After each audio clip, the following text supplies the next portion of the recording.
The ABC 27 investigators looking into an issue that could hit when you least expect it. How far would you go to advocate for your family? Here's ABC 27 investigator Amanda St. Hilaire.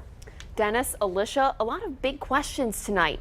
How do you measure pain? How do you get help and resources for your family when few people understand or even believe you? And what role do schools play in all of this? To show you our search for answers, though, we do need to go back several months to when we first met the Rabin family. They made half for me, For many of you, the rest for you Oh, guys. is this mine? this Aren't we so interesting? is family life. How was your clarinet lesson? But a big part of the Rabin's family life is something you can't see. When I was 16 in high school, that's when I developed the back pain and going to the doctor. Amy Rabin was diagnosed with psoriatic arthritis. It's not your grandma's arthritis. Intense pain, swelling, sometimes not being able to walk. Now I want to measure out her dose. But this shot is not for Amy. On the hand holder. See, Amy's condition can be hereditary. This is her daughter, Ava. Pinch. When Ava was 3 years old, she would wake up and say her knees felt like wood. It wasn't real consistent, but then when she was 9, she actually collapsed. Sorry. It's okay. On the soccer field.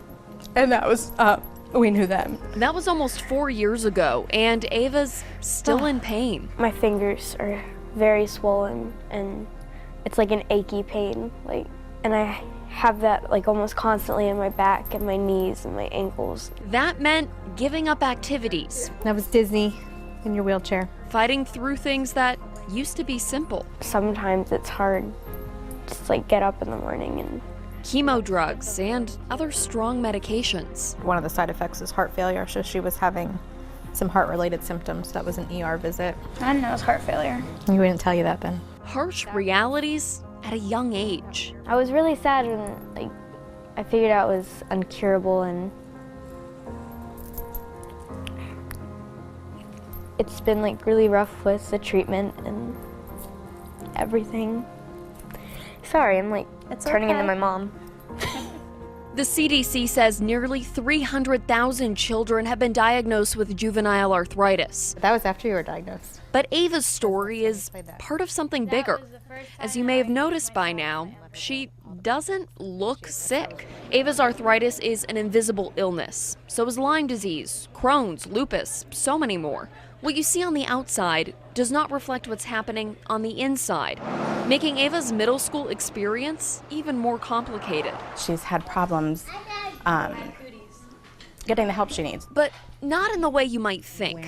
Ava's doctor explains it best. If I were to pinch you, it hurts a little bit. As soon as I stop, the pain goes away. But when kids have chronic pain, that simple pinch can be excruciatingly painful. And when your brain is zeroed in on excruciating pain, it can't give 100% to, say, your spelling test. And you can't get all your work from your mind on the paper. And Meaning good students like Ava get accused of not trying. That was heartbreaking. Or even faking. It's real. It's a real thing, and it should be evaluated and taken seriously. That's why, when appropriate, Dr. Gaffney will send notes to schools asking for extra time on tests, more breaks in the school day, spacing out tough classes. And oftentimes the school doesn't really understand, why we're asking for those things. The response can be totally different from one district to the next. Those decisions are subjective. The Rabins say that's a problem. Most of us work off procedures. If something, a mechanic has a problem with the car, they have procedures to follow to fix it. But the people who run Pennsylvania's Department of Education say it's not that easy. Schools do have the autonomy to ultimately decide how they're going to support and accommodate student learning.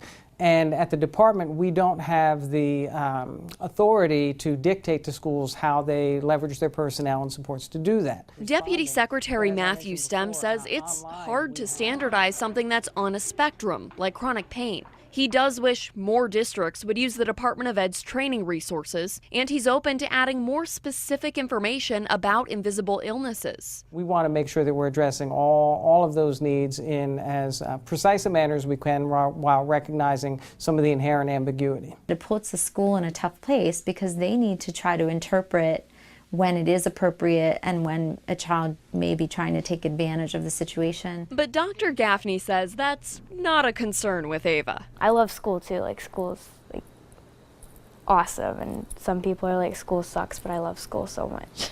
She wants to be a doctor, and I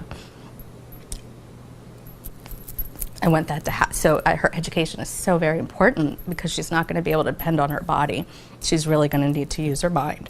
That's why the Rabins say their fight for cognitive accommodations at Susquehanna School District is not just about Ava.